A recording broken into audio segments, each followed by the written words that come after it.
Praise the lord. ఒక రాజుగారు తన రాజ్యంలో ప్రజలు ఏ విధంగా ఉన్నారని తెలుసుకుందాం, ప్రత్యక్షంగా మనమే వెళ్దామని గుర్రబండి తీసుకుని రాజ్యంలో ప్రయాణం చేస్తున్నాడట.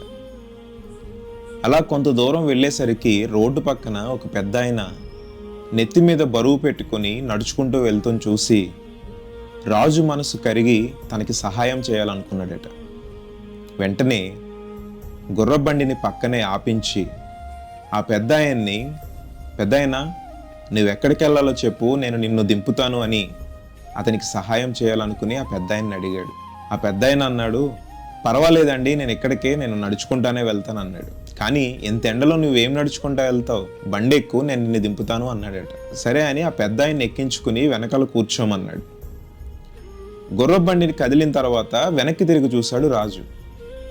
ఈ పెద్ద ఆయన ఆ నెత్తి మీద బరువును దింపకుండా అలానే పెట్టుకున్నాడట. ఈరోజు మన జీవితాలు కూడా అలానే ఉన్నాయి. ప్రతి ఒక్కరూ కూడా ఏదో ఒక ఇబ్బంది అనే బరువును, సమస్య అనే బరువును, అనారోగ్యం అనే బరువును మోస్తూనే ఉంటాం. అది సహజం.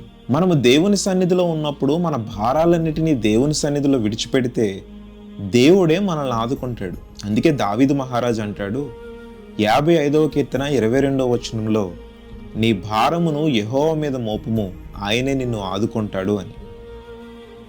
ఈరోజు దేవుని సన్నిధికి మనం వచ్చినా మన భారాలన్నిటినీ మన మీద ఉంచుకుని ప్రార్థిస్తున్నాము, దేవుణ్ణి వేడుకుంటున్నాము, కానీ నీవు భారాల్ని విడిచిపెట్టట్లేదు. నీ మీద పాపమనే భారం ఉండొచ్చు, అనారోగ్యం అనే భారం ఉండొచ్చు, సమస్యలనే భారం ఉండొచ్చు, ఏదైనా ఉండొచ్చు.